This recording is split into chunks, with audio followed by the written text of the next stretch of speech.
नमस्कार, मैं अभिषेक वर्मा। आप देख रहे हैं गुरुजी टीवी और हम अभी मौजूद हैं कवर्धा में। और कवर्धा में यहाँ कुछ किसान मौजूद हैं जो चना का जो बीमा हुआ था उस बीमा का अभी तक राशि जो है किसानों के खाते में नहीं आया है और तमाम प्रकार की जो समस्या है अभी तक बनी हुई है। और क्या क्या समस्या है, हमारे साथ यहाँ तमाम किसान मौजूद हैं, उनसे चर्चा करते हैं।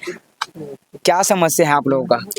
भाई बात ऐसा है कि बोरला ब्लॉक के अंतर्गत जो छुही गुडली ऐसा कई गांव हैं जहां एक आरओ काम करता है। उनका नाम है MS मरकाम। उनके द्वारा ये घपलत किया गया है, मिली भगत किया गया है, जिसकी जानकारी किसानों के द्वारा समृद्ध छत्तीसगढ़ किसान संघ को प्राप्त हुआ। समृद्ध छत्तीसगढ़ किसान संघ अपने लेटर पैड में वरिष्ठ कृषि अधिकारी यादव जी को उसका शिकायत किया है। लेकिन ये शिकायत जो है 25 जुलाई को किया गया था शुरुआत में, लेकिन एक हफ्ता 10 दिन बाद उन्होंने कहा कि इस पर हमको कार्रवाई करते नहीं बन रहा है, हमको नाम लिस्ट और सब सहित देना चाहिए, आप लोगों को शिकायत करना चाहिए। तो हम लोग को फिर से ऐसा किया कि उसका नाम सहित निकाल करके दिए। उसके बाद वो जो लेटर दिया गया है वो लगभग 13 तारीख को दिया गया था, 13 अगस्त को। आज अगर देखा जाए तो सितंबर लग गया है और वही तारीख निकल गया। तो हम चाह रहे हैं कि 1.5-2 महीने तक ये कार्रवाई क्यों रुकी हुई है।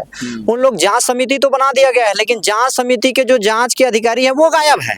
अच्छा, वो क्या कर रहे हैं क्या नहीं कर रहे हैं, बस इतना ही बताते हैं कि हम लोग जानकारी उपलब्ध करा देंगे, जानकारी उपलब्ध करा देंगे। ये जांच को कितने दिन में समय लगता है वो कहीं नहीं बताया जा रहा है।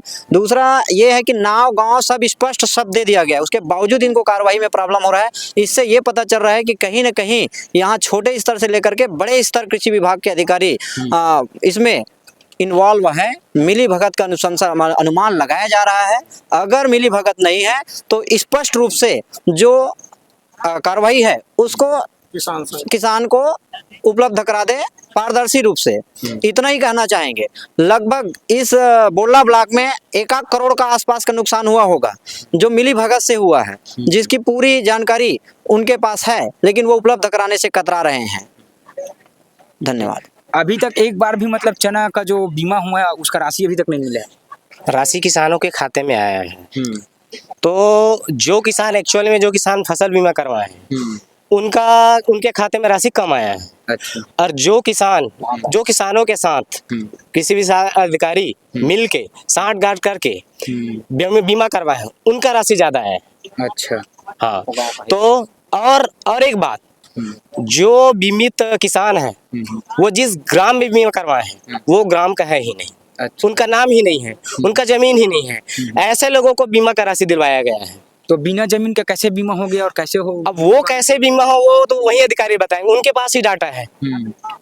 कृषि हमको क्या मालूम उसके बारे में। हम भी वही पूछना चाहते हैं कि किस प्रकार से उनके पास जमीन नहीं है उसके बाद भी ये बीमा का राशि उनको प्राप्त हुआ है, बीमा कैसे हुआ है ये उनके द्वारा। उनको आज 2 महीना हो गया, समृद्ध छत्तीसगढ़ किसान संघ उनको दिया है, लेटर दिया अपने में कि इनके ऊपर जांच होना चाहिए। तो आज तक उनके द्वारा जांच समिति तो बनाया गया है, लेकिन अभी तक कोई जानकारी हमको नहीं दिया गया कि उनके ऊपर कार्रवाई हुआ है कि नहीं हुआ है कि क्या हो रहा है। हमारे दृष्टिकोण से अभी तक कार्रवाई नहीं हुआ है उनके द्वारा। तो हम चाहते हैं कि उनके ऊपर कार्रवाई हो और जांच जल्दी से जल्दी पूर्ण करें। अच्छा, आप लोग जांच के लिए मांग किए थे?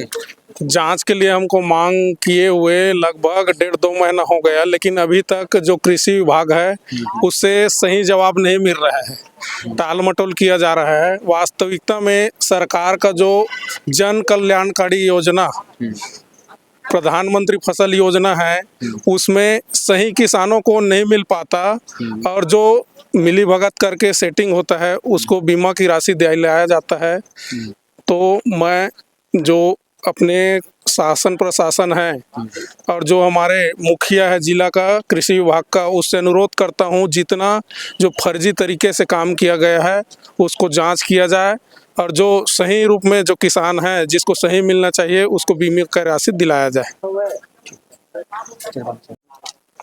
तो आपने देखा कि किस प्रकार से जो अधिकारी कर्मचारी है उनकी मिली भगत के कारण जो सही किसान है उनको बीमा का राशि नहीं दिया गया है, और जिस किसान का कोई खेत नहीं है और जो बीमा कराया है उनको पूर्ण राशि दिया गया है। अब ये देखने वाली बात ये होगी कि इस पर जांच करती है या नहीं, और करती है तो कब करती है। फिलहाल के लिए इतना ही। देखते रहिए गुरुजी टीवी।